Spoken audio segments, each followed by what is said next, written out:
J'ai demandé le divorce. Une pauvre femme ne sert à rien, après tout. Mon mari m'a soudainement choqué avec ces mots, qui plus est, alors que j'étais en voyage d'affaires. Non seulement il a demandé le divorce, mais il a aussi épousé sa maîtresse. De plus, mon mari m'a dit, « Toi, une personne pauvre, tu m'as épousé pour ma richesse, n'est-ce pas? Je ne me laisserai pas faire. » Renonce donc à toute prétention à la propriété, comme si je l'avais épousé pour son argent. Lorsque j'ai confronté mon mari indifférent, qui m'avait toujours traité comme une pauvre personne et m'avait méprisé depuis notre mariage, il a commencé à s'effondrer. Il a fini par sombrer dans une spirale infernale. Je m'appelle Karen, j'ai 35 ans. Mon père est décédé lorsque j'étais à l'école maternelle et depuis, ma mère nous a élevés, ma sœur et moi, toutes seules. J'étais reconnaissante à ma mère, mais au fond de moi, j'ai toujours souhaité avoir un père. Bien sûr, je ne voulais pas nécessairement un nouveau père, mais j'ai toujours rêvé de vivre heureuse avec mon mari, entourée d'enfants, même si je ne savais pas combien nous en aurions. La vie avec les seuls revenus de ma mère était loin d'être riche, mais nous étions heureux en tant que famille de 3 personnes. Cependant, la pauvreté dans laquelle j'ai grandi ne m'a jamais quittée, même lorsque j'ai commencé à travailler et à gagner un salaire décent, même lorsque j'étais célibataire. Je faisais mes courses au supermarché en privilégiant les articles à prix réduit et je m'approvisionnais pendant les soldes si les articles n'étaient pas périmés. Il n'était pas question de manger au restaurant, et pour les repas seuls, je n'achetais même pas de bento de supermarché. Pour les boissons, j'apportais du thé dans un thermos. Avant même de m'en rendre compte, économiser de l'argent était devenu pour moi un véritable hobby. J'ai épousé mon mari, John. Il y a 4 ans. Nous nous sommes rencontrés par l'intermédiaire d'une connaissance et nous nous sommes bien entendus. Contrairement à moi, qui ai grandi dans la pauvreté, John a été riche dès son plus jeune âge et nos points de vue sur l'argent et les valeurs étaient complètement différents. Cependant, j'ai été attirée par sa gentillesse et le nouveau monde qu'il m'a fait découvrir. Nous avons commencé à nous fréquenter peu après notre rencontre et, comme j'avais plus de 30 ans et que j'étais impatiente de me marier, nous nous sommes unis en moins d'1 an. Nous avons décidé d'emménager dans mon appartement, qui était proche de nos 2 lieux de résidence. Il s'agissait d'un appartement subventionné par l'entreprise, donc le loyer était assez bon marché, l'une des raisons pour lesquelles nous l'avons choisi comme nouveau domicile. Après le mariage, j'ai continué à payer le loyer et John a participé aux autres dépenses. C'est ainsi que notre vie de couple a commencé. John avait une vision quelque peu traditionnelle des rôles des hommes et des femmes, estimant que les femmes devaient quitter leur emploi et s'occuper du foyer après le mariage et que les hommes devaient soutenir les femmes pendant qu'elles s'occupaient du ménage. À l'époque, avant notre mariage, il m'a suggéré de devenir femme au foyer, en me disant qu'il me soutiendrait. Il me voyait probablement comme une femme au foyer, douée pour la cuisine et le ménage, ce qui me rendait heureuse à ce moment-là. Je ne détestais pas les tâches ménagères, mais devenir une femme au foyer à temps plein n'était pas une option pour moi. Si je quittais mon emploi et devenais femme au foyer, nous devrions quitter cet appartement, car il est subventionné par l'entreprise.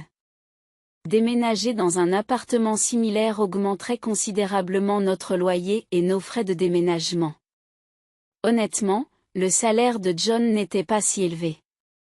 Si nous avions des enfants, nos besoins financiers augmenteraient et je devrais inévitablement continuer à travailler. En réfléchissant à notre situation, j'ai décidé de gagner autant que possible pendant que je le pouvais, puisque je payais le loyer, j'ai estimé que je devais continuer à gagner de l'argent. J'ai subtilement évoqué ces points, y compris la nécessité de quitter l'appartement, lors d'une conversation avec mon mari, John. C'était sans doute la première fois que je le contredisais, et « Tu veux que je sois une femme au foyer ? Je m'occuperai de la maison, mais je peux continuer à travailler jusqu'à ce que nous ayons des enfants. Je veux économiser autant d'argent que possible pour l'instant. Tu veux dire que mon salaire n'est pas suffisant ? Ou tu veux juste plus d'argent à dépenser ? Les enfants coûtent cher et je veux économiser pour cela. C'est mieux d'avoir plus d'argent, n'est-ce pas? C'est vrai, votre revenu annuel est de 115 000 $. C'est vrai, ce n'est pas beaucoup, juste assez pour le loyer. Mais c'est mieux que rien. C'est mieux que de se prélasser à la maison. D'accord, mais ne te relâche pas sur les tâches ménagères. Je continuerai à travailler jusqu'à ce que nous ayons des enfants. Bien sûr, je m'occuperai aussi de la maison. Bien que certaines parties me mettent mal à l'aise, j'ai réussi à le convaincre de me laisser continuer à travailler, mais avec le recul, cela aurait pu le contrarier. Concilier le travail et les tâches ménagères s'est avéré plus difficile que je ne le pensais.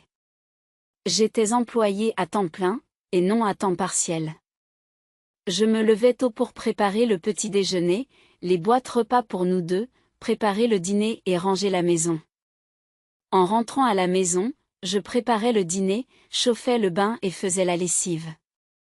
Honnêtement, nous n'avions pratiquement pas de temps pour notre couple et je commençais à me demander si c'était vraiment ce à quoi un mariage devait ressembler.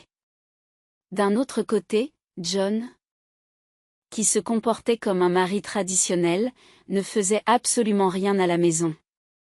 Il devait voir à quel point j'étais occupée par les tâches ménagères, mais il se contentait de dîner, de boire de la bière et de se détendre lorsqu'il rentrait à la maison.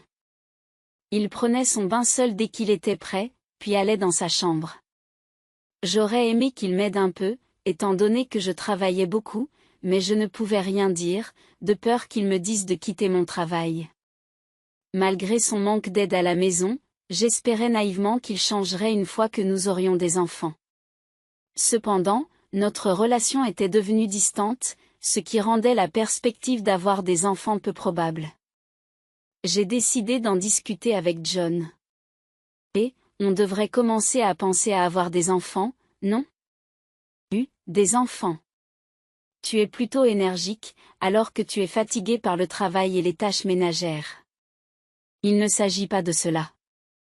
Je veux avoir des enfants. Nous ne sommes pas mariés depuis longtemps. Ce n'est pas trop tôt pour avoir des enfants? Peut-être pour toi, mais j'ai déjà plus de 30 ans. Les femmes ont un temps limité pour avoir des enfants. Il est de plus en plus difficile de concevoir un enfant à mesure que je vieillis. C'est presque trop tard. Alors nous n'avons pas besoin d'enfants si nous en avons un. Tu t'attends à ce que je t'aide, n'est-ce pas? Tu sais que je suis occupée par mon travail, je ne vais pas t'aider à élever un enfant. Quoi? Déclarer que tu n'aideras pas à l'éducation des enfants avant même qu'ils soient nés, c'est étrange, n'est-ce pas? J'ai l'intention de les élever seuls, mais ne devrais-tu pas au moins avoir l'intention de m'aider? C'est aussi ton enfant. L'éducation des enfants est votre travail. Je travaille pour subvenir aux besoins de la famille, alors je ne t'aiderai certainement pas avec les enfants. Tu te plaindras simplement que je ne t'aide pas et que tu te débrouilles seul. Me faisant passer pour la méchante. Tu as dû être endoctriné avec la pauvreté et beaucoup d'enfants depuis ta naissance. Nous ne sommes pas pauvres. Nous n'avons pas besoin d'enfants. Fin de la discussion. John a brusquement mis fin à la conversation et est allé dans sa chambre. Resté seul dans le salon, j'étais submergée par les larmes. Non seulement mon souhait d'avoir des enfants avait été rejeté, mais on s'était également moqué de mon éducation. Après cet incident, notre relation s'est rapidement détériorée et nous ne nous parlions presque plus. Il n'y a pas eu d'enfants et nous n'avons pratiquement pas communiqué. Il était peut-être temps d'envisager le divorce. Pourtant, une faible image de mon mari autrefois aimable persistait dans mon esprit, me faisant souhaiter que nous puissions redevenir le couple heureux que nous étions auparavant.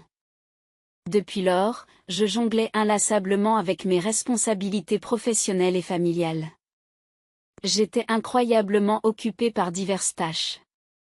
Finalement, j'ai pris en charge un projet important au travail, ce qui signifiait plus de voyages d'affaires et une plus grande distance avec John. Un jour, comme d'habitude, je lui ai parlé d'un voyage d'affaires à venir, mais sa réaction a été différente de toutes les autres fois. Je serai en voyage d'affaires pendant une dizaine de jours à partir de demain. Prends soin de toi, c'est un autre voyage.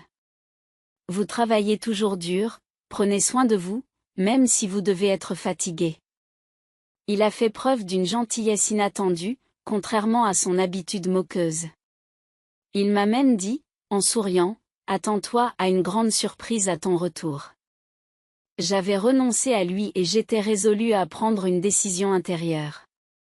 Mais son sourire a ébranlé ma détermination. Notre anniversaire de mariage approchait et je me suis dit qu'il avait peut-être une surprise à me faire. Malgré tout, j'espérais qu'il avait changé d'avis. J'ai même envisagé de revoir ma position s'il avait vraiment changé. Cependant, mon faible espoir a été brisé par un incident majeur. Lorsque je suis rentré chez moi 10 jours plus tard, j'ai été confronté à une première surprise, la porte d'entrée ne s'ouvrait pas. La clé n'entrait pas. Alors que je me débattais, John a parlé de l'intérieur. Karen, c'est vrai, elle est surprise. C'est la première surprise. J'ai changé les serrures, donc ta clé ne fonctionnera plus. Qu'est-ce que tu veux dire? Pourquoi ma clé ne fonctionne-t-elle pas? Ouvrir la porte? Pourquoi laisserais-je un étranger entrer chez moi? J'ai changé les serrures et, pour ton information, nous sommes divorcés. C'est la deuxième surprise. Une femme pauvre, c'est un divorce inutile. Je n'ai jamais signé de papier. Comment avez-vous pu faire ça? J'ai imité votre signature. Je l'ai soumise avec le nom d'un ami comme témoin. Donc vous êtes un étranger. Maintenant, c'est compris? Alors nous devons discuter du partage des biens, n'est-ce pas? Oui, le partage des biens. J'ai un document à vous faire signer. Je vous laisse entrer une dernière fois. John a finalement ouvert la porte à l'intérieur. Il y avait un document à signer dans lequel je renonçais à mes droits en matière de partage des biens. Je pensais que vous diriez, donnez-moi le partage des biens si vous voulez divorcer. Les pauvres comme vous m'ont probablement considéré comme une riche. Vous m'avez épousé pour ma richesse, je ne me laisserai pas faire. Alors brandissez vos droits sur les biens. Ce à quoi je n'avais jamais pensé, le partage des biens. Je n'avais même pas envisagé le divorce. Alors tu vas aussi brandir tes droits à la division des biens, n'est-ce pas? Combien de biens pensez-vous qu'une personne pauvre comme vous possède? Quelques milliers d'euros d'économie tout au plus. Je n'en ai pas besoin. J'ai plus de biens. Donc, si quelqu'un fait le partage, c'est moi qui vous donne de l'argent, et non l'inverse, n'est-ce pas? N'est-ce pas? Eh bien, cela n'a pas d'importance. Modifions le document pour qu'il reflète la renonciation mutuelle aux droits de propriété et rendons-le public, ai-je rétorqué avec obstination. Ensuite, John a refait le document sur son ordinateur, décidant d'en faire un document public. Cependant, il faudrait attendre un certain temps avant de pouvoir le soumettre. J'ai décidé de faire mes valises et de quitter la maison pour le moment. Alors que je partais, il m'a méprisé jusqu'à la fin. Tu es pauvre. J'ai pensé à jeter tes affaires pendant ton voyage, mais tu n'avais presque rien, tu portais toujours les mêmes vêtements, c'est typique des pauvres. La raison pour laquelle mes affaires étaient peu nombreuses à ce moment-là faisait délibérément partie de mon plan. La seule chose inattendue a été que John a changé les serrures à mon insu. Quelques jours plus tard, comme prévu, John, paniqué, a appelé Karen. Que as-tu fait? Qu'est-ce que tu veux dire? Je n'ai rien fait. Pourquoi es-tu paniqué? J'ai beaucoup de questions. D'abord, on m'a dit de quitter l'appartement. Oh, vous y viviez encore. C'est interdit. C'est un nouveau mois. Vous êtes en infraction, en infraction. Mais c'est ma maison, ça va? Tu as oublié? C'était un appartement de fonction que je louais. J'étais le titulaire du bail, donc tu ne peux plus y vivre. C'est ridicule. Comment as-tu pu faire ça? Je ne peux pas croire que tu ne savais pas. Ce n'est pas à moi qu'on doit reprocher de faire les choses par moi-même. Je ne t'ai pas dit que tu ne pouvais pas changer les serrures d'un appartement en location. C'est ma maison. Je peux changer les serrures si je veux. Tu n'as pas écouté? C'était mon appartement en location. Même si vous étiez le titulaire du bail, le propriétaire est le gestionnaire de l'appartement. Vous ne pouvez pas changer les serrures sans les en informer. C'est vrai? De plus, j'ai résilié le bail pendant que vous changiez les serrures. J'ai été autorisé à y vivre jusqu'à ce mois-ci. J'avais l'intention de revenir, mais maintenant vous avez modifié illégalement la propriété de quelqu'un d'autre, ce qui pourrait constituer un dommage criminel.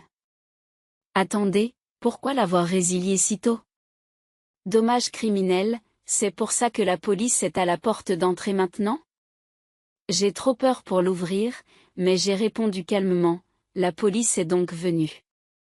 Ne vous inquiétez pas, ce n'est probablement pas pour violation de domicile ou dommage criminel. Il vaut mieux leur parler. Pourquoi? Je connais la police parce que je t'ai dénoncé pour avoir déposé toi-même les papiers du divorce. Il semble que vous ayez commis des délits tels que la falsification et l'utilisation frauduleuse d'un document privé. Les documents de divorce peuvent être déposés par une seule personne, mais seulement avec un accord mutuel et des signatures personnelles. Puisque John a imité ma signature et le témoin, il est évident qu'il s'agit d'un crime, mais il ne semblait pas conscient de sa culpabilité. J'ai continué à insister. Les documents de divorce que vous avez soumis ne sont donc pas valables et votre mariage avec Suzanne ne peut pas avoir lieu non plus. Comment savez-vous pour Suzanne? Vous pensiez que je ne savais rien? J'ai demandé à une agence de détectives privés d'enquêter sur votre liaison avec Suzanne. C'était une période chargée au travail et la coordination avec l'agence était difficile. En plus, tu as même organisé une grande cérémonie de mariage alors que j'étais soi-disant en voyage d'affaires. Tu vas bien? Ton voyage d'affaires était un mensonge. Oui, j'ai pris un congé, même si j'étais très occupée, pour faire des recherches et préparer des documents. Je savais que vous aviez ramené Suzanne à la maison. Il aurait été impossible de rassembler ces preuves tout en travaillant. Après que j'ai tout révélé, John est resté sans voix et a semblé très abattu, même au téléphone. Puis il m'a supplié, ne dis pas à Suzanne que je suis divorcée. Pourquoi le ferais-je? Il n'y a rien de tel à dire. Vraiment, merci. Vous avez mal compris quelque chose? Quand avez-vous divorcé? Ce faux papier de divorce n'est pas valide, tu te souviens? Donc légalement, tu es toujours mon mari, tu n'es pas divorcé. Quoi? Donc, puisque tu as commis l'adultère? Eh bien, légalement, mon mari, Suzanne, doit payer une compensation. J'ai envoyé la demande de réparation à sa maison hier par livraison express. Elle ne savait pas que vous étiez mariés à ce moment-là. Je ne peux pas retirer la demande à ce stade. Je savais déjà que Suzanne croyait que John était célibataire, mais j'ai délibérément envoyé la demande de réparation. Suzanne ne m'a pas encore contactée, elle n'a peut-être pas reçu la lettre. Elle devrait arriver bientôt. Devrais-tu être au téléphone avec moi alors que tu dois aussi t'occuper de la police? Vous êtes occupé. J'ignorerai la police.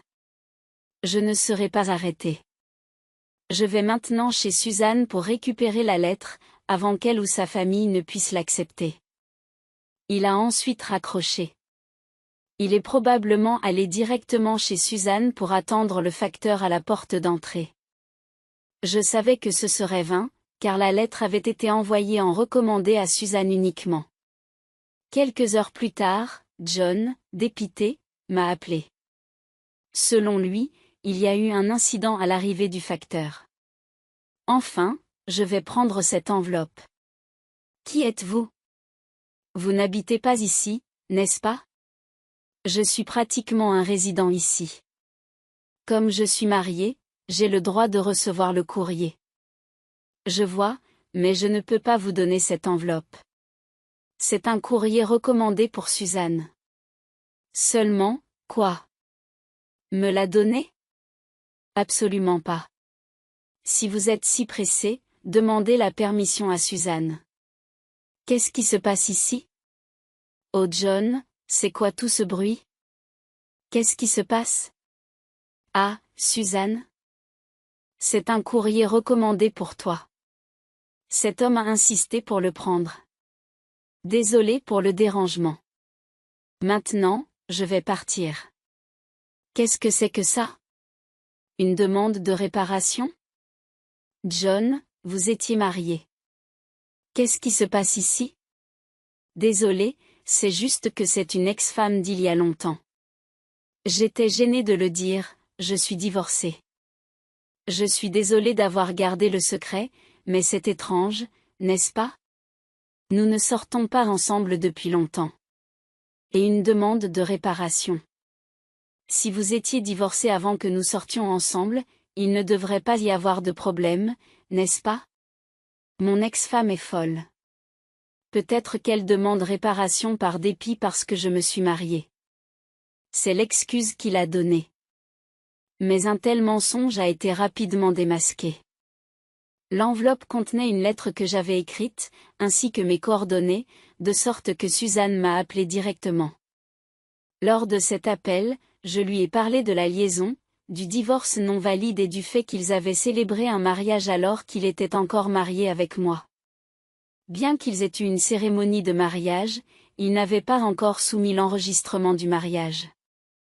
John voulait le faire le jour de ton bon coup, et il était donc toujours en attente.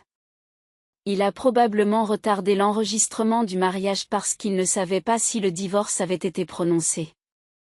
Après avoir été démasqué, John s'est enfui de la maison de Suzanne et m'a recontacté sans vergogne.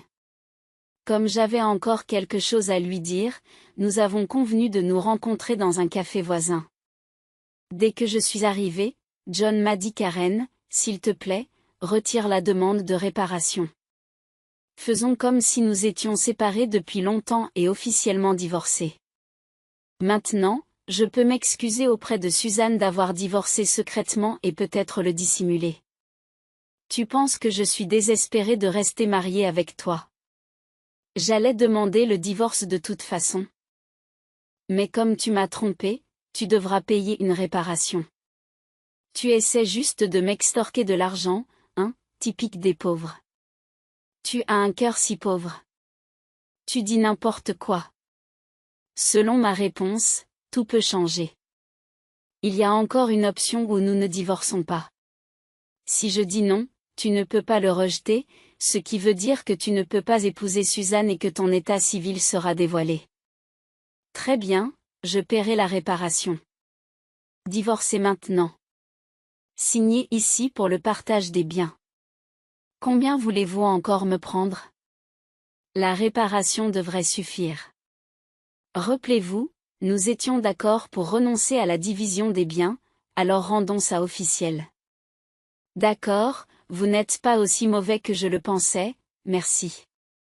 Nous sommes ensuite allés chez un notaire, avons établi un document public pour la réparation et le partage des biens, puis nous nous sommes rendus à l'hôtel de ville pour déposer les documents de divorce, finalisant ainsi notre divorce soulagé.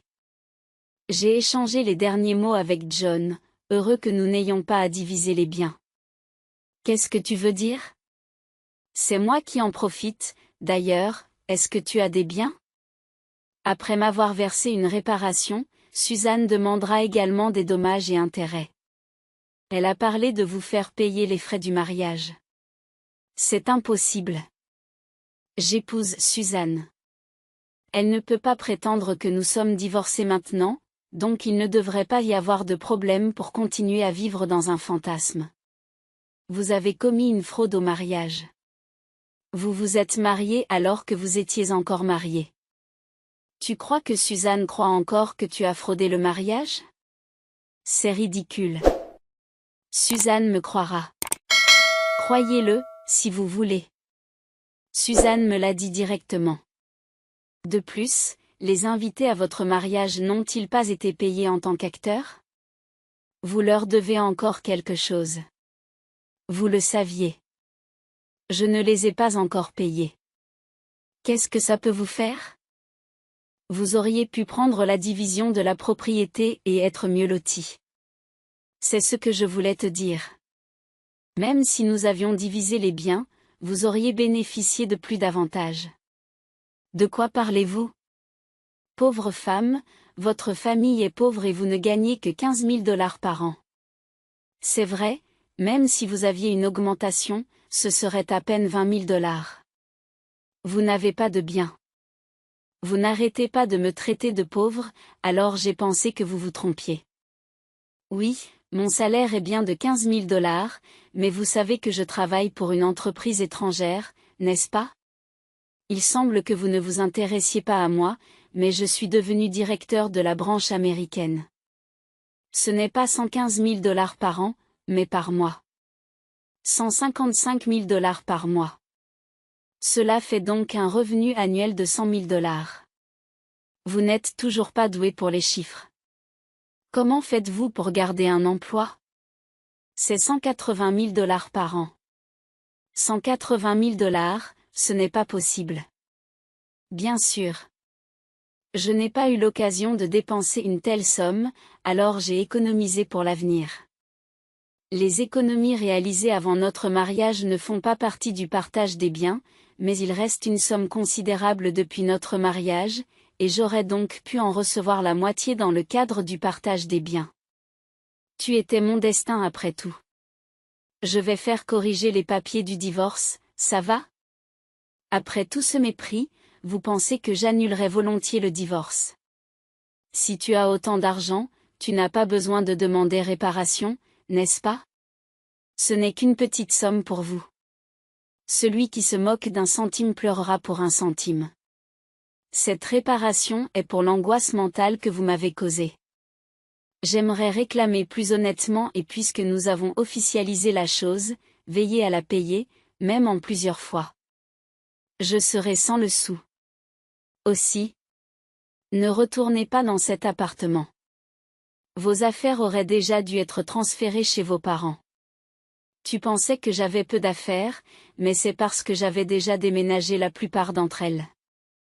Tu étais si indifférente à mon égard? Je ne peux pas avoir si peu. Je dois donc retourner chez mes parents. Ils ne savent encore rien, est-ce qu'ils me laissent leur expliquer? Ne dis rien. Je leur ai déjà tout dit. Il est juste d'expliquer pourquoi nous divorçons.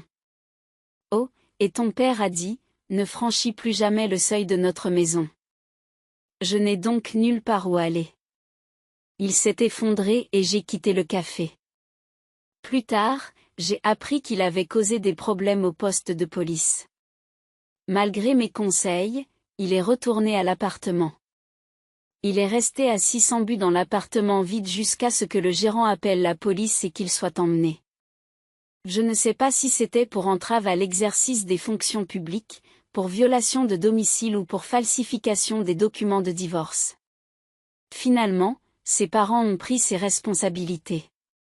Après m'avoir parlé et avoir appris l'existence de Suzanne, ils ont décidé de s'excuser et de verser des dommages et intérêts à la famille de Suzanne avant toute chose.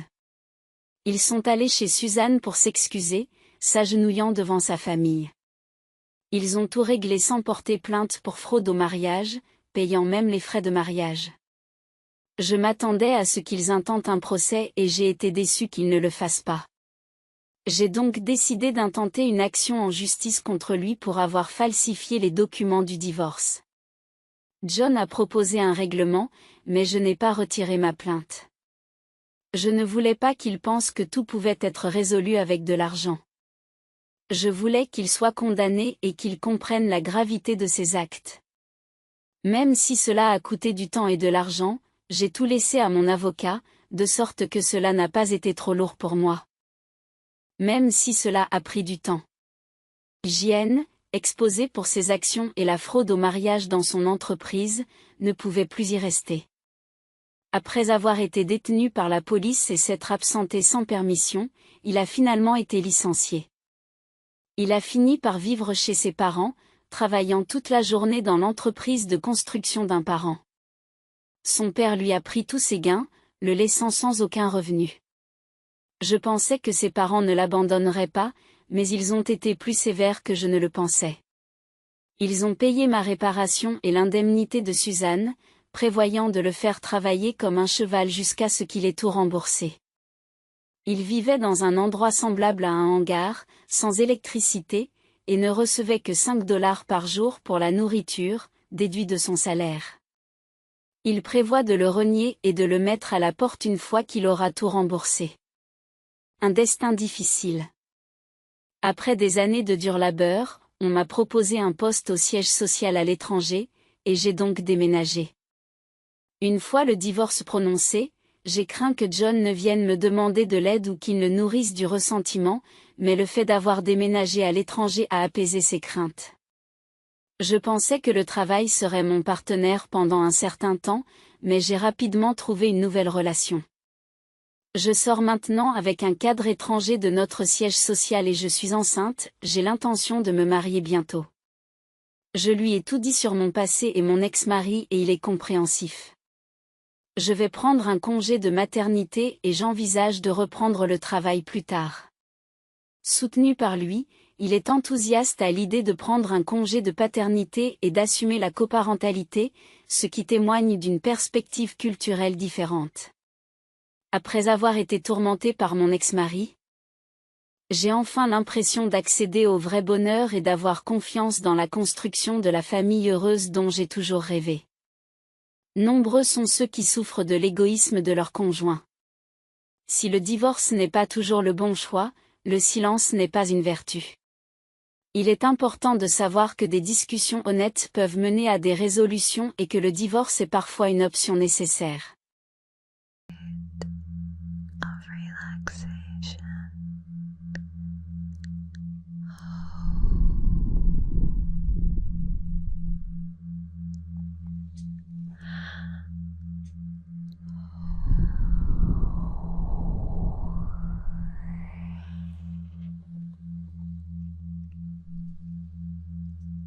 One, two, three. Turning it off really is like a stark contrast, and it can be really tingly.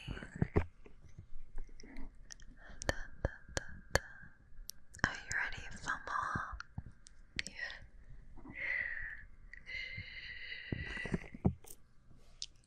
Look at me. Look at me.